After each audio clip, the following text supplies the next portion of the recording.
Summary question.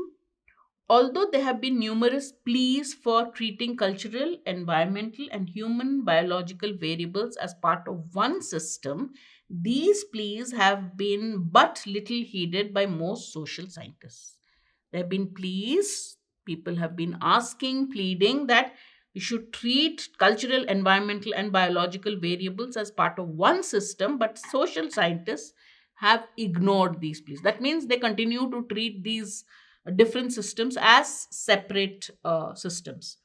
Even among the relatively few contemporary social scientists who are especially concerned with the relationship between cultural and non cultural phenomena, the prevailing tendency has to be to define the cultural variables and the other ones as belonging to separate systems, and then to ask about the influence of the systems upon one another.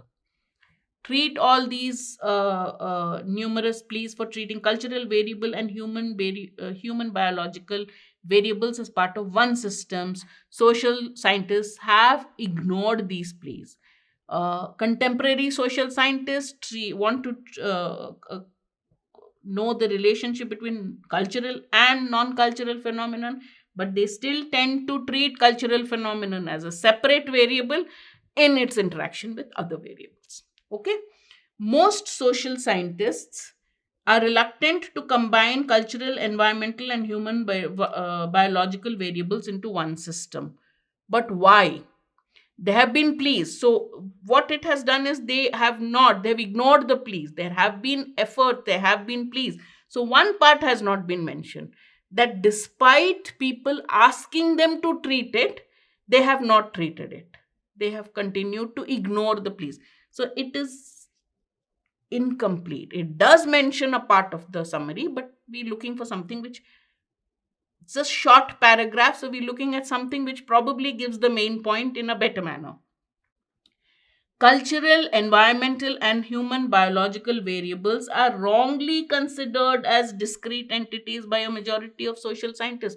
They are considering them as discrete entities despite the pleas. They are ignoring them to treat. Whether they are wrongly, rightly, we don't know. One side, people are saying treat it as one system. Social scientists have been ignoring it. The author has not offered any explanation as to which one is correct and which one is wrong. One side, they have been pleased, treat it as one system, they are ignoring it. That's all we know. So we can't say wrongly considered, considering it as different part of different systems. So that use of the word wrongly is wrong in B. All right. The community of social scientists is divided over whether or not to treat them as variables as one system. He hasn't said that. He has not said there's an equal division.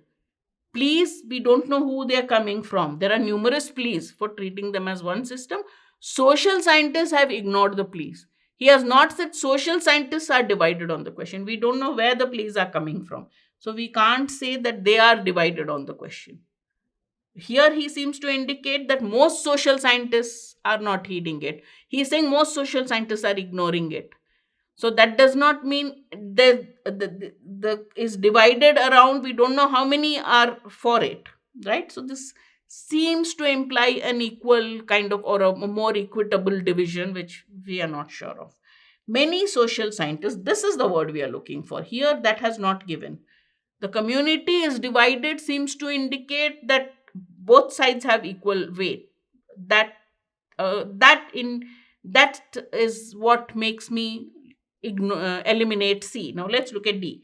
Many social scientists frequently ignore calls to identify cultural, environmental, and human biological variables as belonging to one system, despite their interdependency.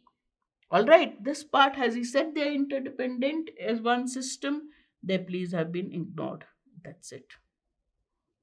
Okay, so only the interdependency bit is not given, but among all the options, D is the best. Therefore, I will choose D. Okay, what is the reason for the pleas? Maybe because they are interdependent. Therefore, I'll go with D.